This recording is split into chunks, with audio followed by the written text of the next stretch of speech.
Good morning, ladies and gentlemen. Good morning. I'm Laverne Good. I'm the chairman of the Chamber of Commerce, and I'm pleased to welcome you all here today.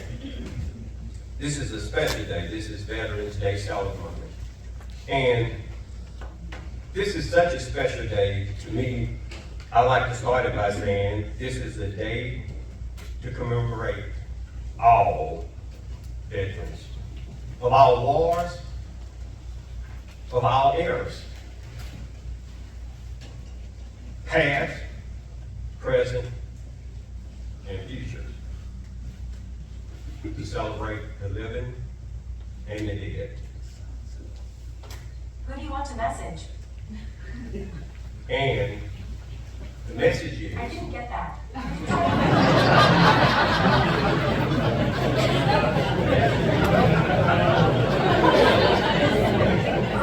don't bring an iPad to the table. But this is a special day. It is about the living, the dead, all who serve. And we're here with an opportunity, a special opportunity, to take time out of our busy schedules to reflect, to think, and to be thankful to God for all our blessings. Because that old familiar saying is so true. Freedom isn't free. And it takes the service of our people, of our veterans, past and present, in service of those who died. So, with that humbleness on my spirit, I would like you all to please rise for the national anthem, which will be performed by Master Sergeant Barron of the 187th Fighter Wing.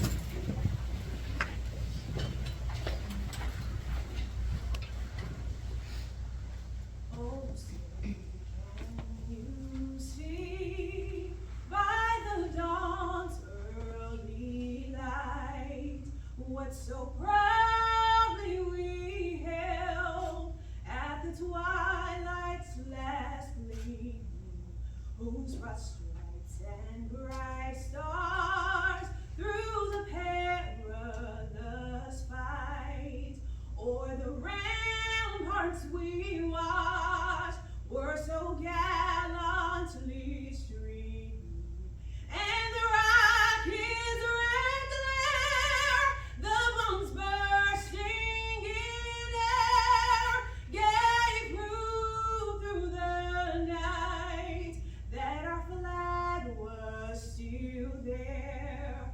Oh, say does that star-spangled banner yet wave o'er the land of the free and the home of the brave?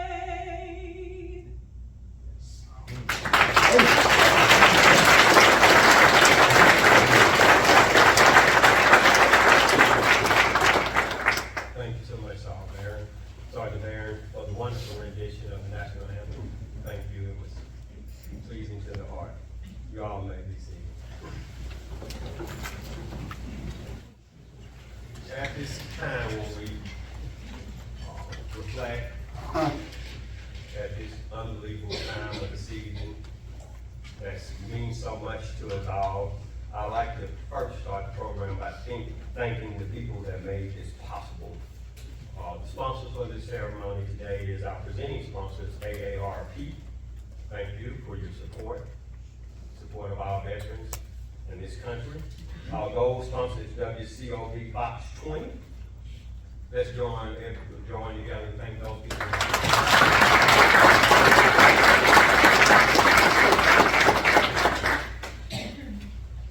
I would also like to welcome our elected and appointed officials and leaders who are here today for the ceremony. We have, who's been here with me all day, we have Honorable Stephen Reed, Mayor of Montgomery. Thank you, Mayor Reed. We also, I guess I'll throw in with that clap, the National Mayor of the Year. Thank you. Also, we got Honorable Gordon Stone, Mayor of Pike Road.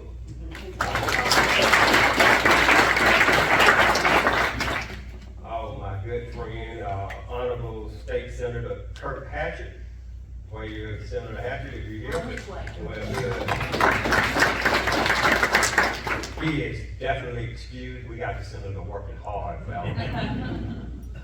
Also, Commissioner Kent Davis, Alabama Department of Veteran Affairs.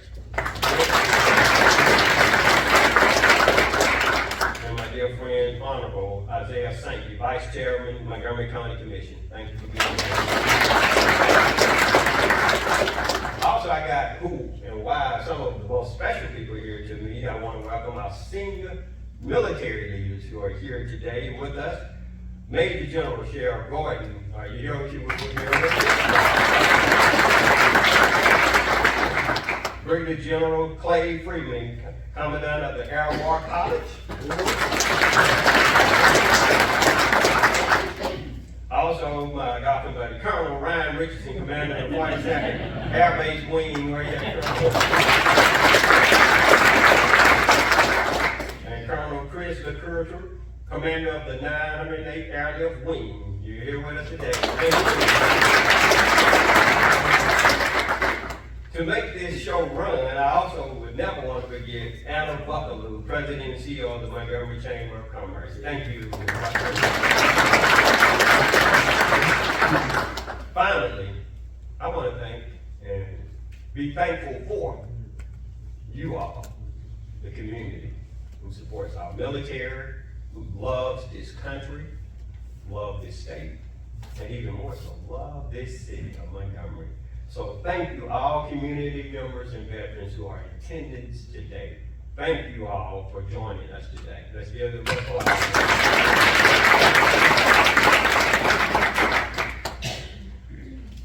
Now, when I started by talking about why we do this, we are here today to honor our nation's veterans. Over 19 million men and women have served in the U.S. military, and over 377,000 of our nation's veterans are from Alabama. Over 377,000. And we got civic and community leaders like Isaiah Sankey and many others who I've already said are part of that group.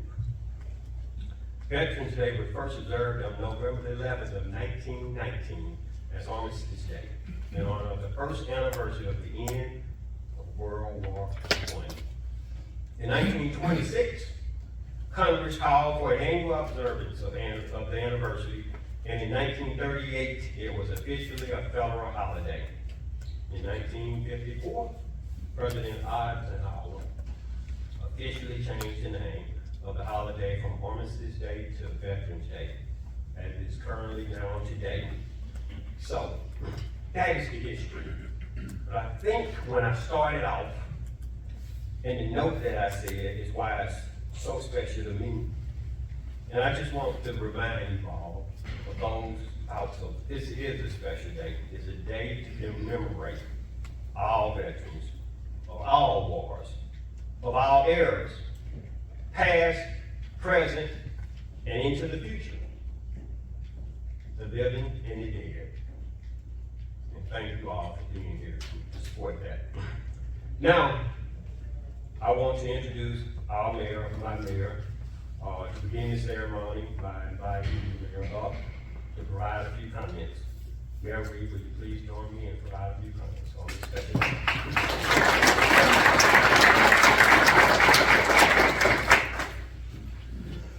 Good morning.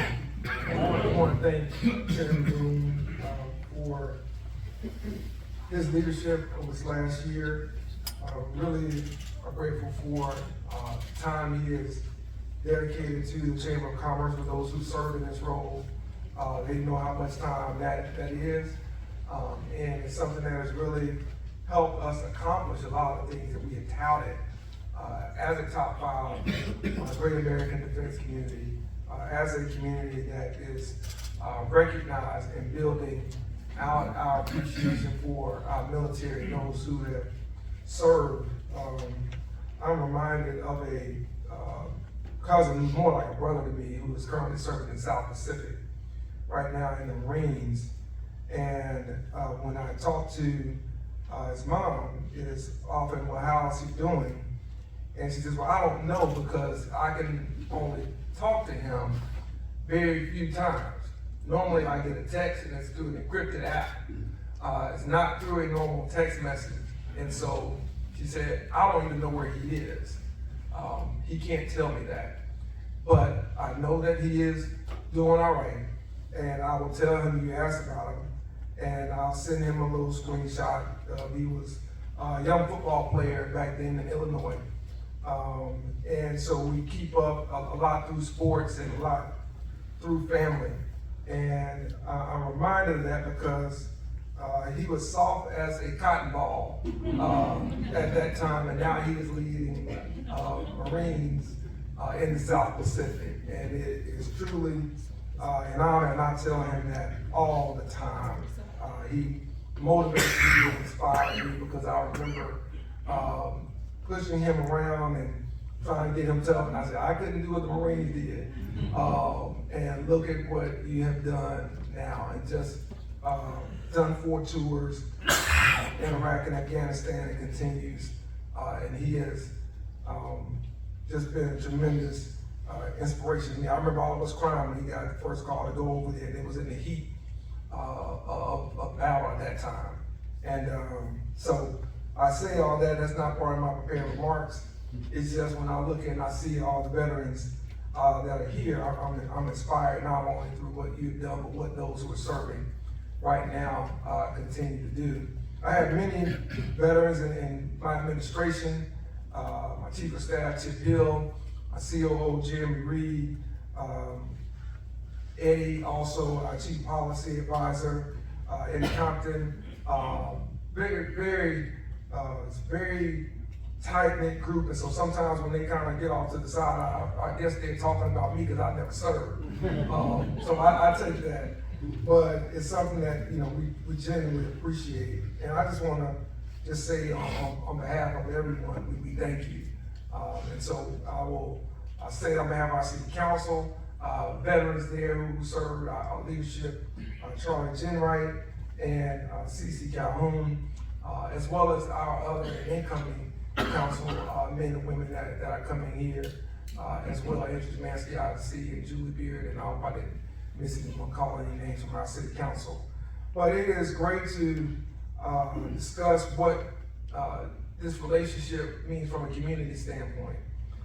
It's a cornerstone of our nation's defense system when we think about Montgomery and the partnership that it has with Maxwell Gunter Air Force Base, the Alabama Army National Guard headquarters, the Alabama Air National Guard 187th Fighter Wing of the Alabama Air National Guard and Air University, as well as home to thousands of colleagues, friends and family, church members and neighbors from the 6 branches of our armed services: the Army, Marine Corps, Navy, Air Force, Space Force, and Coast Guard.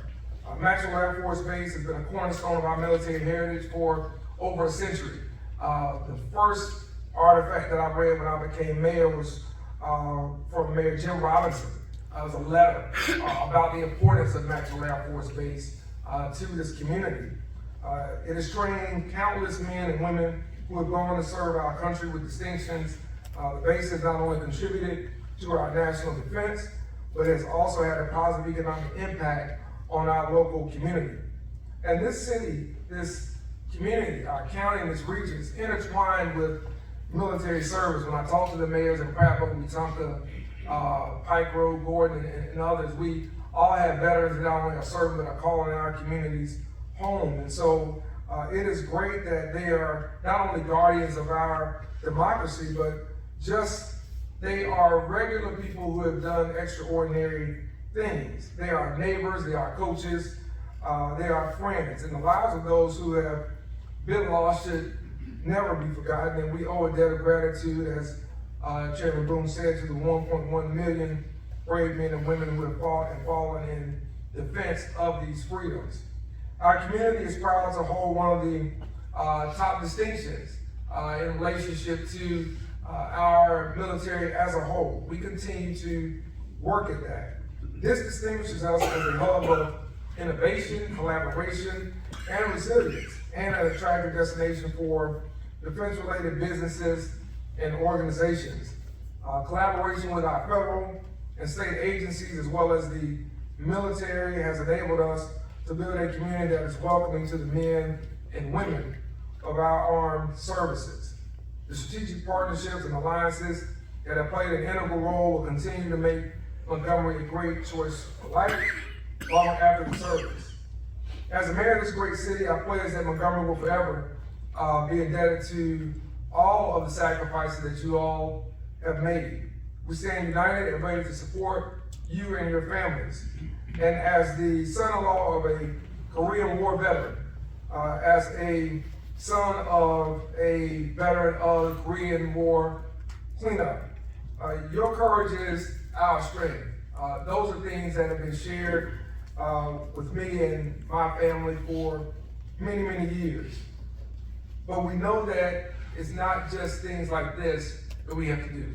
We have to continue to work, we have to continue to find policies to help those veterans who are falling on hard times, who are having some challenges.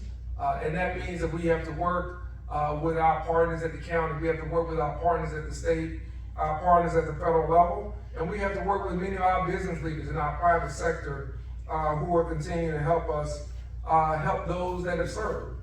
And so in March of this year, I signed a proclamation establishing the Montgomery Military and Veterans Commission.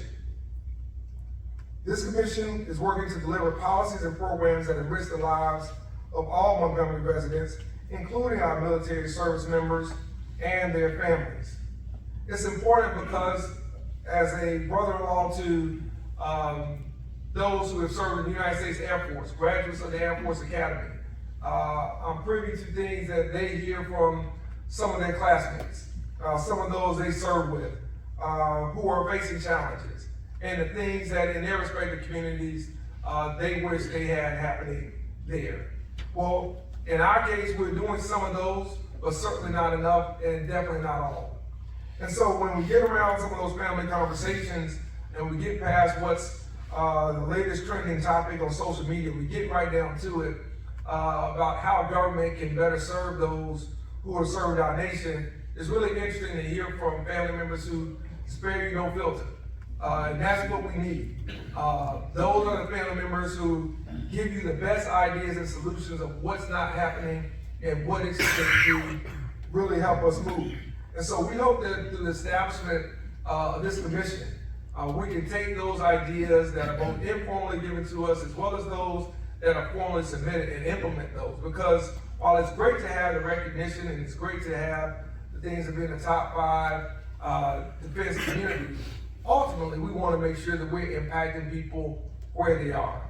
Ultimately, we want to make sure that we're doing each and everything we can to work with those veterans and their families to make Montgomery a better community. We want them to tell those that they serve with that Montgomery is the best city.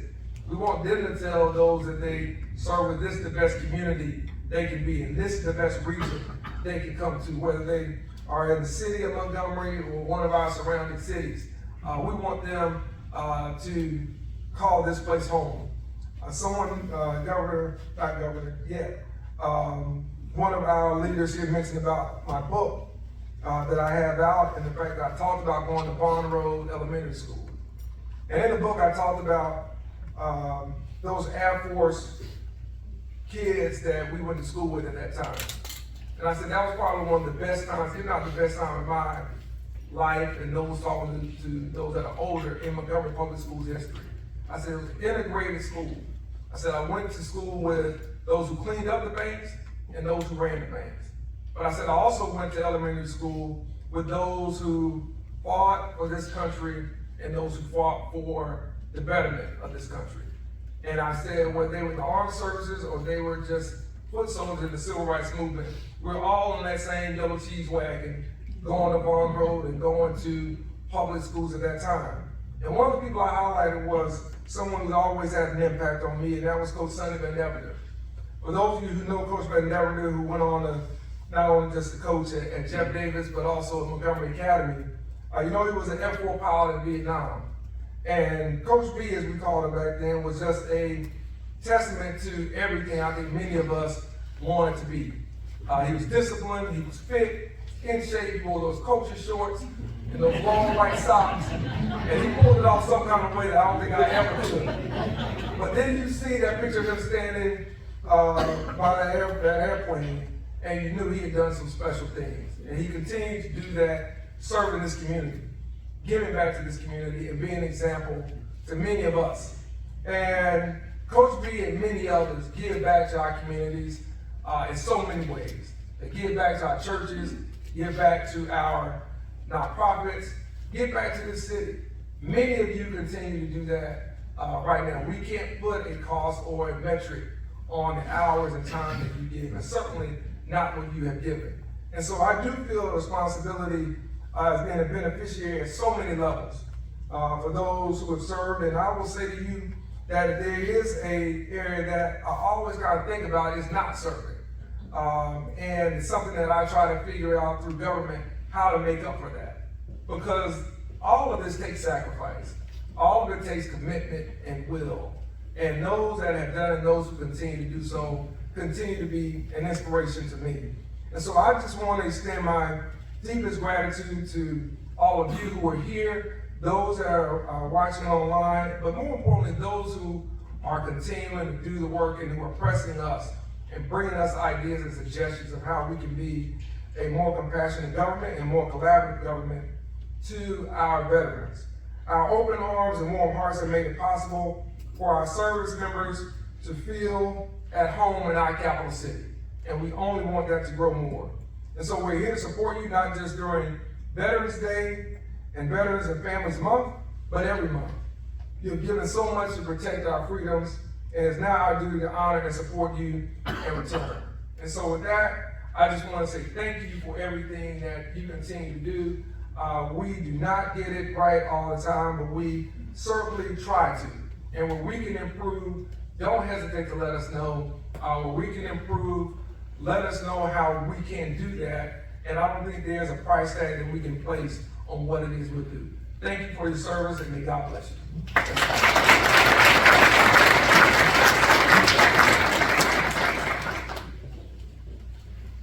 Now, it is a pleasure to introduce and bring up Candy Williams of AARP. Their commitment and agreeing to be the presenting sponsors are so much appreciated. So thank you, and feel free to please. Thank you for having me. Very much. Well, good morning. Good morning. I gotta ask Scott why I'm calling the mayor and the national anthem. Come on. I'm just kidding. So good morning, and I do want to say thank you to the chamber for providing us the opportunity to be here and to gather today and honor those who have served and are serving in the United States Armed Forces. Right now, as we are here, thousands of soldiers, sailors, airmen, Marines, and Coast Guardmen are on the job around the world, protecting our country and our freedoms. And at AARP, we have over 38 million members, and over 6 million raise their hand as a proud veteran. And that helps us connect our members to the services they need. At AARP, we want to help you thrive as you age, and that helps us provide more to our veterans and our military families. And so on behalf of the 400,000 members that are here in the state of Alabama, I want to sincerely say to our veterans, thank you for your service and for your sacrifice. We appreciate you, and we are here because of you. And for all of us here today, thank you for choosing to honor our veterans today, not only today, but every day. So God bless. Thank you.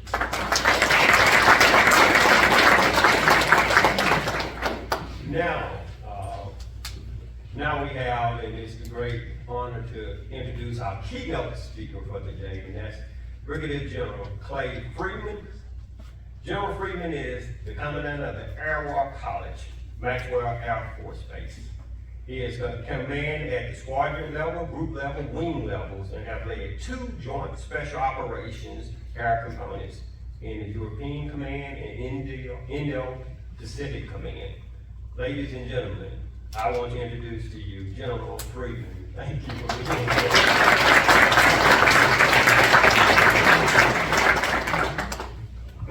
Good morning, everybody, and just thank you for including me in this special day for the chamber, all the distinguished guests here. I just really appreciate it. I was joking with Anna at the previous event after Senator Britt spoke, which was amazing and just inspirational. I was like, wow, I'd hate to have to follow her. I was like, oops, that's me. Oops. But also to Scott Reiser and Brenda King as well. Talk about how this community supports the military. Just yesterday, we're at Wind Lakes Golf Course on a beautiful day like today with military members, a lot here in this room, Rye, et cetera. But just really getting to connect with the community, but then getting to talk to the folks out there, the retirees that are still continuing to serve. And it was absolutely the most stress-free round of golf I've ever played because I had great teammates. And we know the importance of teamwork in the military. But when you're always hunting for birdie and tap ins for par, it's like, man, I wish every round of golf could be like that. But what really struck me yesterday was one of my partners, our host. He served 20 plus years in the military, retired from the Air Force, and now he's served 27 years in one of the local churches, continuing to serve in the community, and that really resonated with me. I think that's just special just to see that in this community and how continue to be connected it is, to the military in our service. I am the Commandant Air War College, so I will have 3 main points. But the kind of the 3 things we in the military, it's all about the stories you tell. So I'm going to tell some personal stories. We'll definitely talk about service, but really the last bit I want to stress is that how thankful we are for this community and what you're showing us, not just lip service. It's Senator Britt getting more money from Maxwell and Gunner, McNary's, what you've done as well, and this whole chamber, to support us. We talk about in the military integrated deterrence. It's our strategic documents to drive us. Really, it's a fancy term for teamwork and how we're going to work together as a team to win the next fight, and we will win. And we say for integrated deterrence, our competitive advantage is clearly it's our airmen. It's our soldiers, sailors, and Marines. It's our service members. That's how we're going to win. The previous chairman who just retired said our greatest risk to readiness isn't equipment. It isn't the new airplane, even though the F-35 is a game changer. It's not the next tank, the ship. The greatest risk to our readiness is our people, the recruiting and the retention of our talent. That's how we're going to win. And so I think that is how this community shows us how much you appreciate us and makes us want us to continue to serve. And I think very important, especially for 2023, as we celebrate this Veterans Day, it's the 50-year anniversary of an all-volunteer force. Right? It was 1 July 1973 was the last time we had the selective service draft. So this military that you support, it's all volunteers. It's the best our nation has to offer. So every soldier, sailor, airman, Marine, Guardian are all volunteers. And I think what you see in the news today, what's happening on the battlefield in the Ukraine, we can see how well conscripts and potentially unprofessionals serving on the battlefield, how well they're doing. And I can attest to the quality that we have in our service today, and that's why a passion of mine that Colonel Richardson knows is the retention of our talent. We got to keep the best to enable our victory. On the story side, so like many of you today have a family of service. Right? So both of my grandfathers served in World War II. My father, a Cold War veteran, flew F-4s, and also helped design the air campaign for the Gulf War back in 1991. And then even my father-in-law served first enlisted in the Army in Vietnam. Things that he still doesn't talk about to this day, but then came back with his GI Bill. He's from a small town just north of Mobile, Chickasaw. Got his GI Bill and attended South Alabama, got smart, and went to the Air Force and was a pilot in the Air Force for 20 plus years. So that is my family of service. Just real quick on kind of my dad's father, my granddad. He was a B-26 pilot for World War II. He learned how to fly right here at Maxwell Airfield back in the day. He got shot down over France in 1944. Parachute got stuck in a tree. The Germans underneath, he hid from them. He linked up with a French family and the French resistance. He got betrayed by a double agent. He was then sent off by a rail car to the Buchenwald concentration camp, then on to Stalag 17. And then he was liberated by some guy named General Patton and his Third Army on April 4th, 1945. He came home, he got married, then he went back to France to help win a conviction against the Gestapo mole who kind of ratted him out. Retired from the Air Force, again, continued service, embarked on a second career as an engineer on the Apollo and space shuttle programs. Needless to say, he lived a full life, and those are the kind of stories I got growing up about what service meant. My other grandfather served in the Navy aboard the battleship USS New York in the Pacific Theater, and I do want to share just an excerpt from a letter he wrote on a church bulletin to my great-grandparents back on June 24th, 1945, off the coast of Okinawa. He says, "We had a nice crowd and a nice service away out here in the middle of the Great Pacific. I would love for you to experience a service at sea with the ship tossing around and everyone crowded around, some standing and a few sitting down. Quite an experience to be at church and have the sound of these large guns firing around you. May God continue to bless us and return us home safely." And then finally, my last story is an excerpt from the email that I wrote, not a letter, but an email to my family and friends when I was deployed to Afghanistan back on 9/11/2011, so 10-year anniversary. So greetings from a deployed location. Once again, I find myself on the road and surrounded by outstanding men and women serving the country. For some, it's not our first rodeo, and I met a person who's on their 11th deployment. Again, 10 years later, already on their 11th deployment. For others, it's the post-9/11 generation who joined after 9/11 and are on their first deployment. No matter if it's their first or their 11th, everyone is extremely motivated and focused on executing the mission. You know I can't provide details on operations, but wanted to let you know we are on the job 24/7, 365. The enemy isn't taking the weekend off, and neither are we. So it's funny, my kids are old enough now to ask more detailed questions, and they recently asked if I get the weekend off, but I'm on a big trip, is what we used to call it. So no weekends here, and it seems every day is a Tuesday. Because you really can't differentiate one day from the next. However, we all take note of the weekends due to football season, and of course, church on Sundays. We pass the time by discussing sports, watching movies, and receiving mail. We got mail back then, and emails from home. And even after 10 years of fighting, morale is still high, and we are definitely the best trained and equipped military in the world. 9/11/11 is here, and for us, it's not a Tuesday. Thinking about the heroes of our generation, I looked up the word sacrifice, and it says, to surrender or give up, or permit injury or disadvantage to you for the sake of something else. Those who give their life serving their country have obviously made the ultimate sacrifice. They gave up their lives so 300+ million Americans can enjoy their freedom. They sacrificed so the next generation can receive a great education, spend time with family, play sports, and be raised the right way. It's important to all of us that we as parents in a nation do our due diligence and provide these opportunities for not only the next generation, but the generations that follow. Not only do service members sacrifice their time away from family, but their families sacrifice as well. We leave behind essentially a single parent for weeks and months on end. We miss birthdays, baseball games, school events, and many firsts. First steps, first words. We are the ones who receive the big homecomings and the extra thoughts and prayers. I ask that you extend those to the families we leave behind. Many a night and day, it's the thought of our families being taken care of at home that keeps our spirits up. Please continue to thank a service member's spouse, and if you don't have one nearby, call or email my wife. Okay, my thoughts are complete. I just wanted to send an update email. Please continue to keep the troops and their families in your thoughts and prayers. Okay, end email.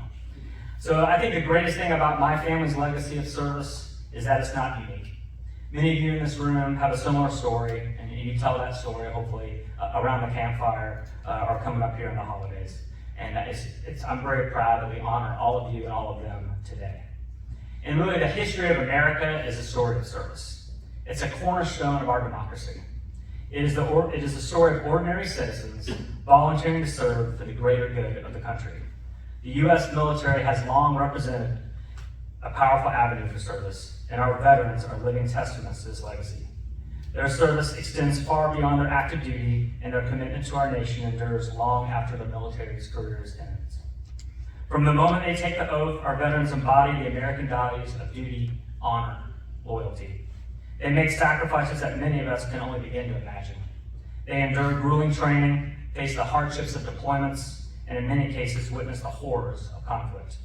Through it all, they stand steadfast in unwavering defense of this great country. Our veterans, along with those currently serving in our military, are a diverse group representing all corners of our nation.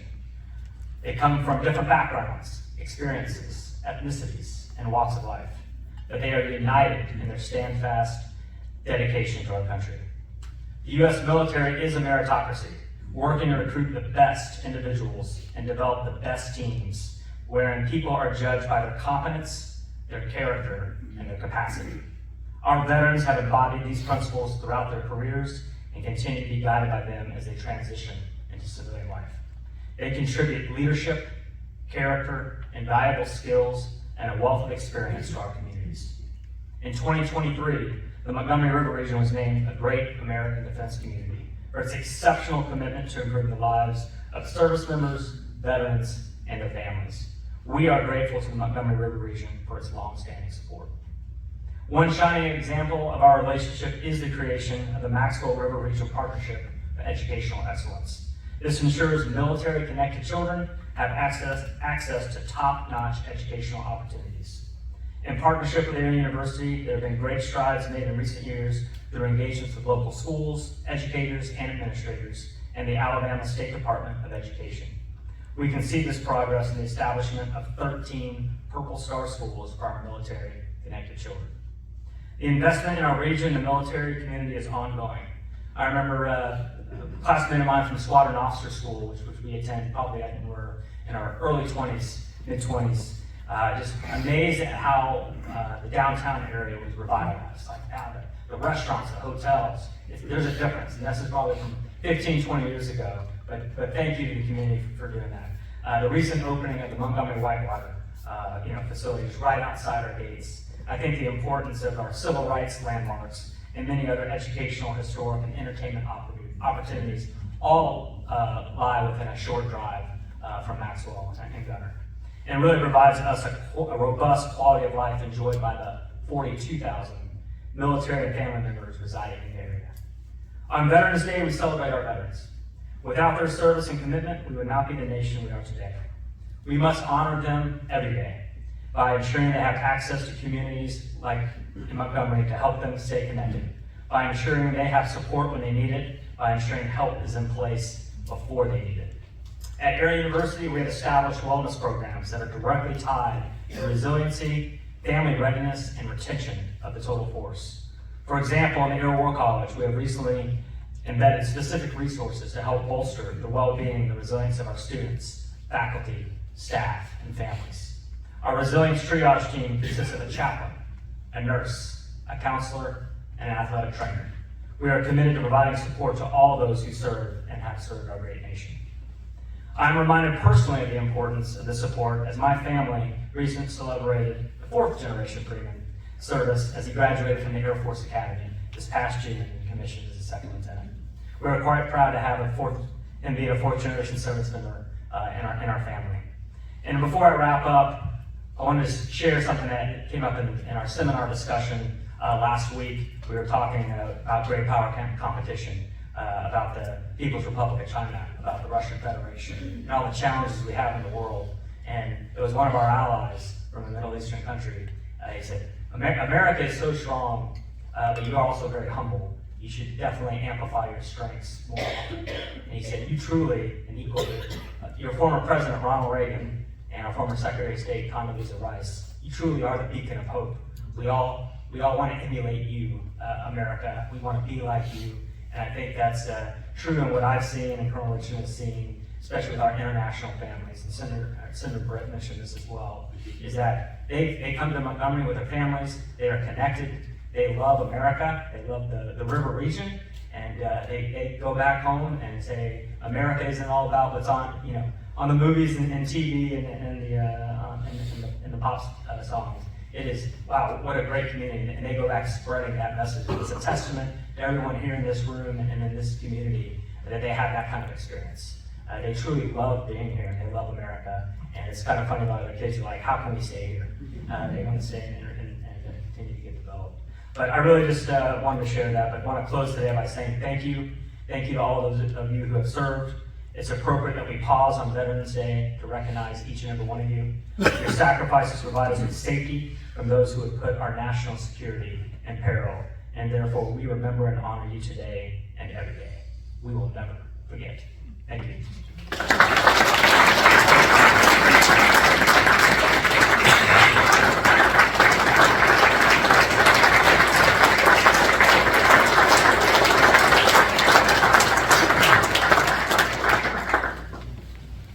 Thank you, General Freeman, for sharing in your sacrifice and your service.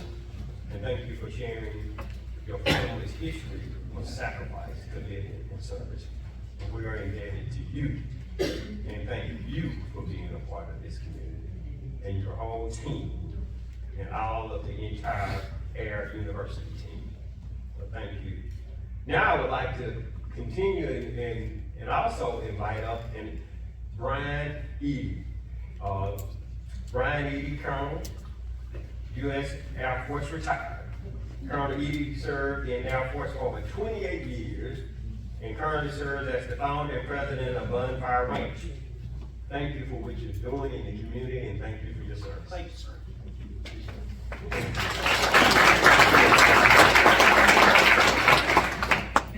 You're never supposed to put a crusty old colonel after distinguished leaders and generals, but to our distinguished leaders, generals, mayors, thank you for allowing me, and especially the chamber, thank you for allowing me to come and talk with you today. But more importantly, thank you to those that are serving and that continue to serve our nation. So, you have to excuse me, I'm used to talking to horses, not a lot of people. Just a little bit of backstory on myself. Yes, I served just over 28 years in the United States Air Force. I served originally as a services officer and then in the force support career field. One of the things that we do in that career field is mortuary affairs. And I spent most of my life in mortuary affairs and had the honor of serving twice at the mortuary in Delaware. I have provided dignity, honor, and respect to almost 2,000 fallen heroes and care, service, and support to their families. And so, before I get into my remarks, and Scott, you said I had 3 minutes. You said you planned on 5, but Crustfield Colonels take 7. Before I really get into my remarks, the thing that I noticed at Dover, and that I continue to notice today, is we have so many that suffer from invisible wounds. I myself, taking care of so many, know those wounds. And I think some of you all in this room know those wounds as well. When I decided to retire, I wanted to continue to serve, but I didn't know how to do it until I got back into horses. And I realized that horses just have this amazing ability to communicate and care for folks. So, today I'm honored to introduce to you a place that epitomizes resilience, connection, and healing, Bonfire Ranch. I want to provide you with a glimpse of who we are and what we stand for. At Bonfire, our mission is straightforward. We warm the heart of families, especially those that have served or are serving our military and our first responders. Our driving force is the recognition that the experience of our heroes often leave invisible wounds, ones that impact not just them, but their families. Our philosophy is rooted in the healing power of connection. We believe in the calming effects of nature, genuine face-to-face conversations, and the absence of electronic distractions, which means throw away the cell phone phones. Our ranch is a sanctuary, a place where families can come and mend, grow, and forge stronger bonds. Our programs are carefully crafted to create meaningful experiences, whether it's the calming connection with our horses, face-to-face conversation, the tranquility of our hiking trails, the creativity of crafting, sitting by a bonfire, or the serenity of our pond. Each activity is a step towards healing. In the past year, Bonfire has achieved some remarkable milestones, at least in our book. We've supported 71 heroes and their families, 30 scouts and leaders, and welcomed 3 new horses to our herd. Additionally, our commitment to our community engagement has grown as we participated in events like the Jemison Cowboy Days, the Chilton County Peach Jam, and we look to our future. Our future is more ambitious, to include connecting with the river region and its heroes. But we don't tread on this path alone. Our dedicated board of directors and our remarkable core of volunteers are the whole heart and soul of our organization. They share our passion and our commitment to our mission and make everything possible for us. I hope in just my few comments today, you have a sense of the warmth and the purpose of Bonfire. We're more than just a ranch. We're a community of healing, a sanctuary of connection, and a beacon of hope for heroes and their families. Should you have any questions, please let me know. I'll make myself available at the end of today's events. But I want to leave you with this. Together, we can make a significant impact for the lives of our heroes and their families. Thank you very much for your time.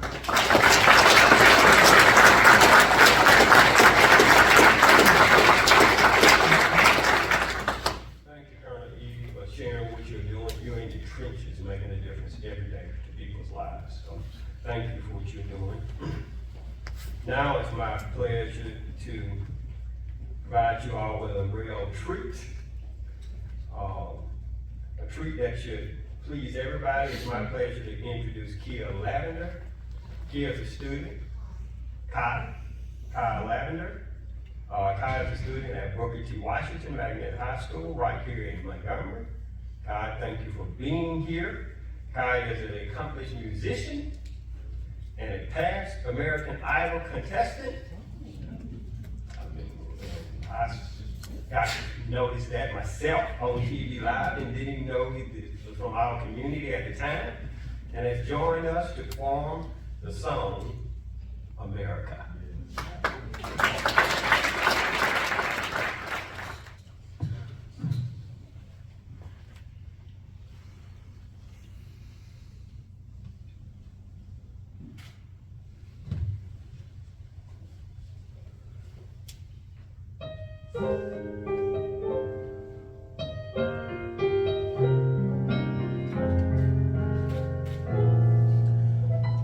Oh, beautiful,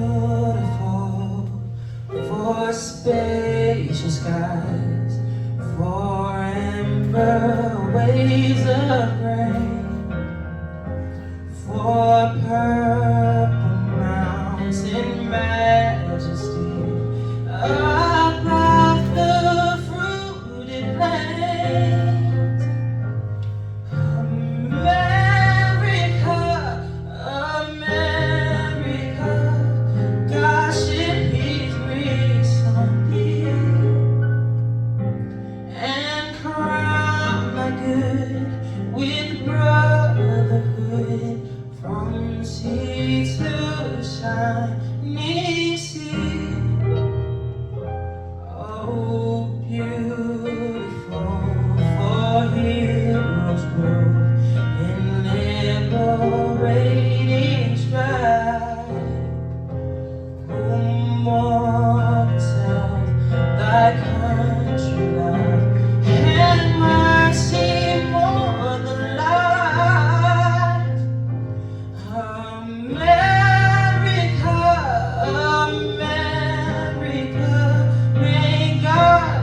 shine alabaster city winds, undimmed by human years.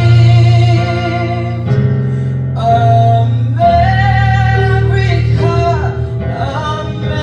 America, God shed His grace on thee, and crown thy good with brotherhood, from sea to shining sea. So America, America, God shed His grace on thee, and crown thy good with brotherhood, from sea to shining sea,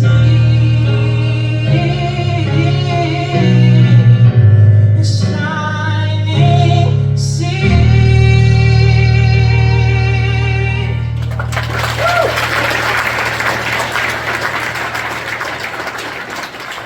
Whoa, I'm so glad y'all stood for Kyle because my heart was warmed and I was going to do it by myself. Thank you for that wonderful, wonderful performance. And also, I'd like to thank Booker T. Washington High School's principal, Starks, for allowing him to be here, his music teacher, Dr. Lockett, and Kyle's family for letting him play cookie today. I'm sure he's not complaining. But thank you for the wonderful performance. Thank you so much. Now it's my pleasure to introduce Rear Admiral Kent Davis.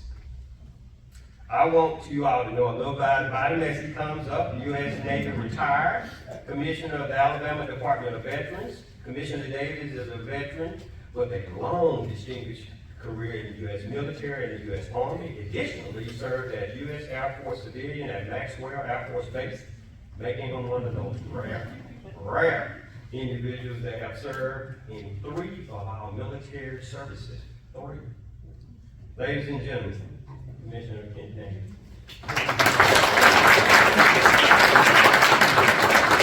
Thank you so much. Good morning again to everyone. And gosh, no pressure to follow something like Kai's performance at all. Kai, that was incredible. Just incredible. Brought tears to my eyes. I'm going to ask Sandra Lucas, our Assistant Commissioner for Outreach and Engagement, to join me and they'll make a special presentation. It's our honor in the Alabama Department of Veterans Affairs every day to give a special recognition to a non-veteran, someone who hasn't served, who has nonetheless gone above and beyond in serving the veteran community. And I think, Sandra, we managed to pull off a complete surprise with this award. That's why we have called up Anna Taylor for public recognition this year. And General Freeman, I went to Defense Information School, so yeah, I'm going to talk about 3 things involving Anna. You need to hear some of the contributions that Anna has made to the veteran community. First of all, I think nobody epitomizes advocacy for the veteran community better than Anna. We've had the honor of working with her in the Alabama Department of Rehabilitation Services for the past few years. I've got a postscript for that in just a minute, what she's doing now.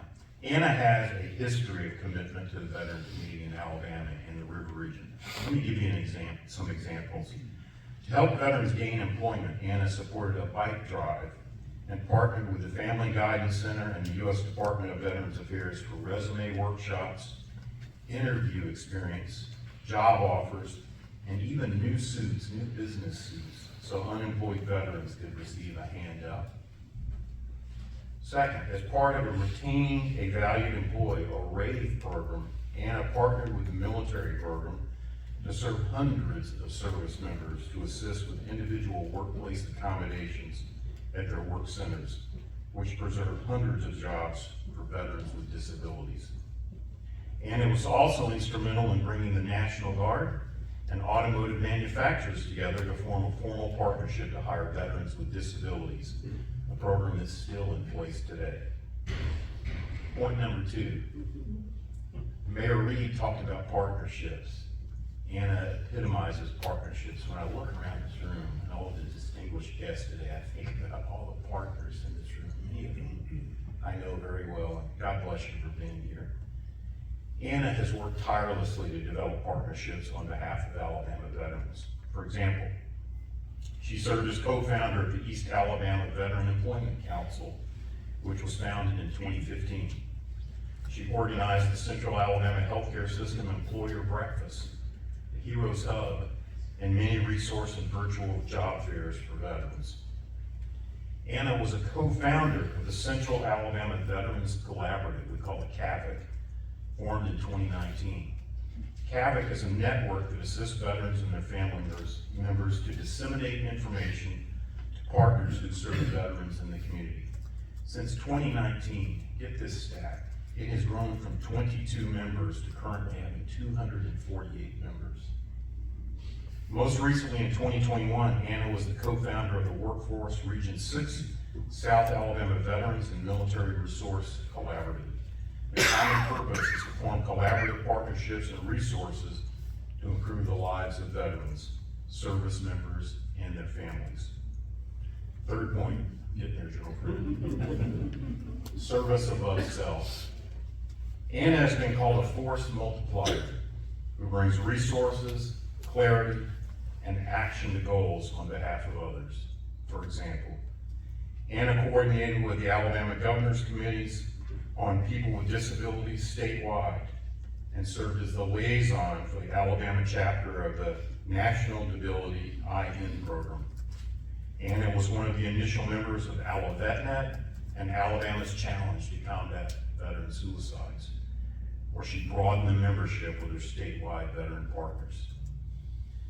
If that weren't enough, Anna organized and developed military culture training by partnering with veterans to broaden the reach of counselors, universities, and other state agencies, community programs, and employers who assist in hiring veterans with disabilities.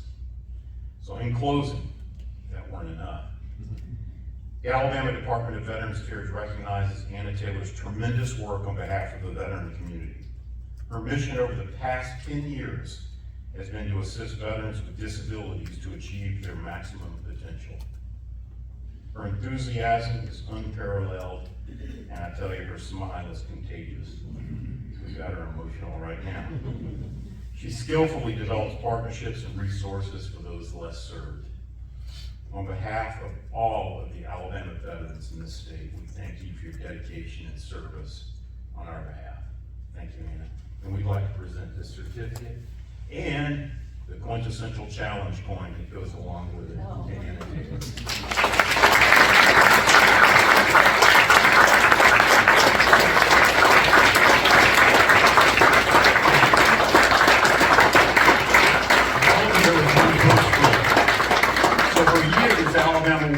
Was blessed to have Anna's services in the Alabama Department of Rehabilitation Services. She recently left that role, but get this, she now works at Maxwell Air Force Base. So she continued that connection. Thank you all so much. God bless you. Really great and amazing, and I can see why you all do so much good, because you're passionate and care about the service and commitment to people like Anna. So thank you all for what you do. Thank you, Anna, for what you do. Next, I want to introduce a good friend of mine, Commissioner Isaiah Sankey. Commissioner Isaiah Sankey serves as the Vice Chairman of the Montgomery County Commission. He is a United States Army veteran who has served during Desert Storm, and he is here today to share important information about Operation Greenlight, an unbelievable program, so thank you. Thank you, sir. Good morning to each of you.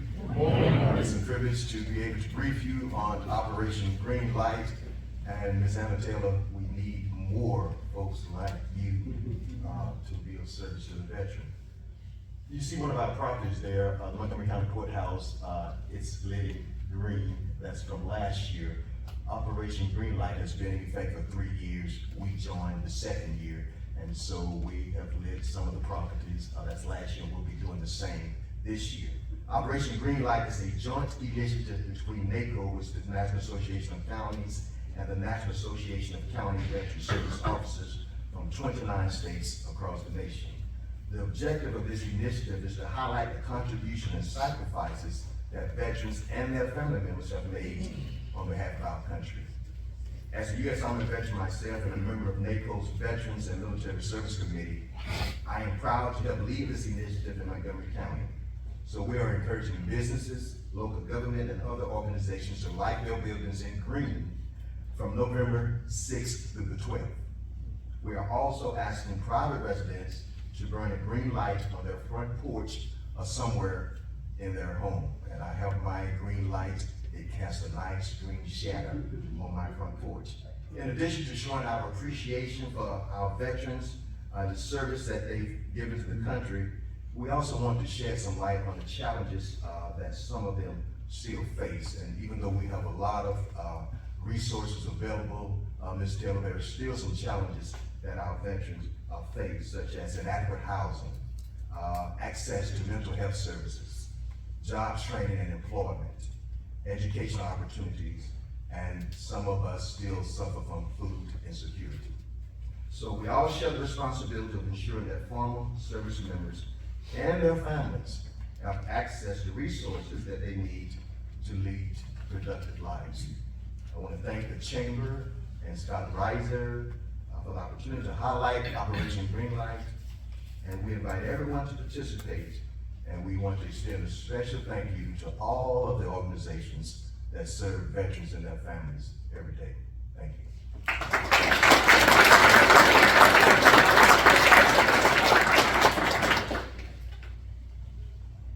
Thank you very much. We have kind of an addition to the program, but now and then, the more special. I even say this is the more special opportunity. Major General Gordon has a special presentation, and will you please join us? I know I want to share in this presentation. Thank you for being here. Thank you, Major General Gordon. I sat there and looked at honoring all who served, and we've talked today mostly about the people who have served in uniform. But all those who serve don't wear the uniform, just like with Anna and everything that she has done.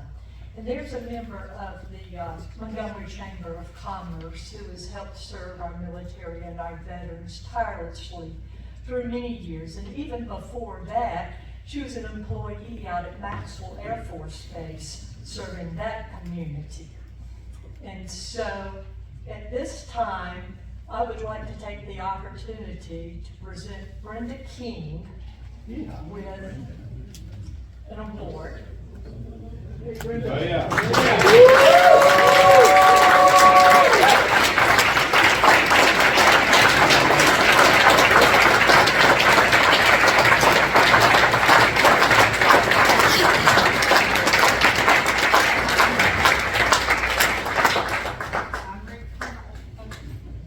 You always do. Brenda,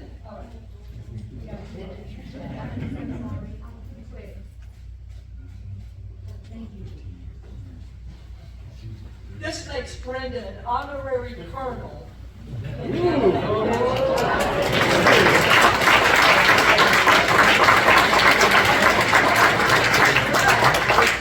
I think I've messed up because for everything that Brenda has done through the years, she really needs to be a general. I think she has probably functioned in that capacity the way that I have seen her work, and the relationship that she has with the community and the service members is just unparalleled.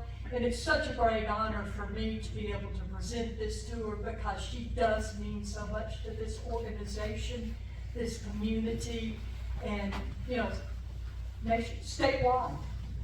So, General Gordon, thank you so much. You have no idea how much I love all the military. I do. I love them so much. And so you guys need to salute me.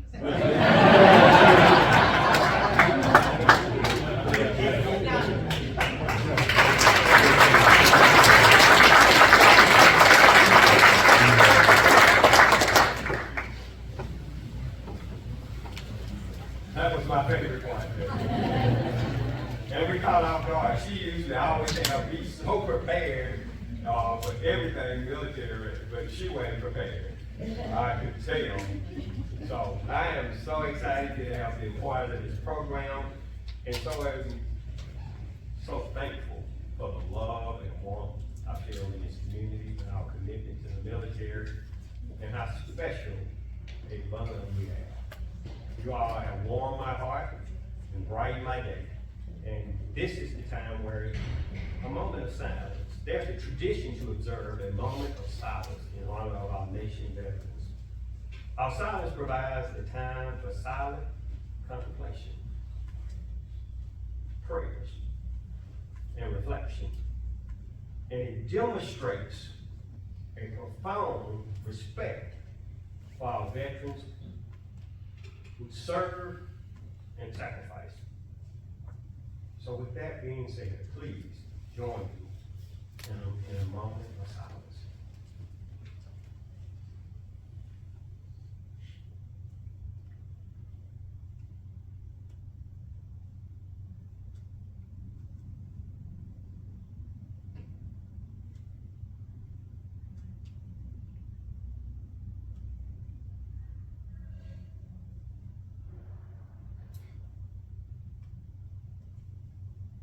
Thank you all.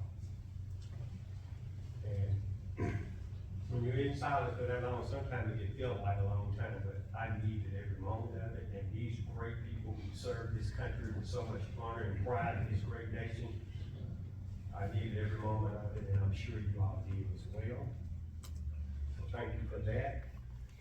And in my closing remarks, to end just a profoundly beautiful day, and as the chairman of the Chamber of Commerce, we're thankful for our veterans for the service and sacrifice to our great nation.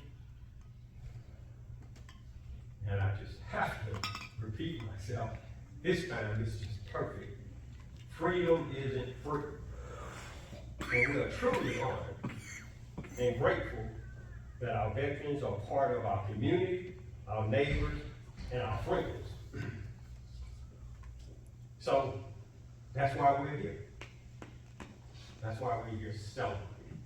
And thank you, God, for such a warm rendition of America to help us celebrate. And thank you. And I honor the veterans in this room, those who hadn't gotten up to speak. Many of them are mentors and have taught me and nurtured me and led me. And you know who you are. And thank you for all you do.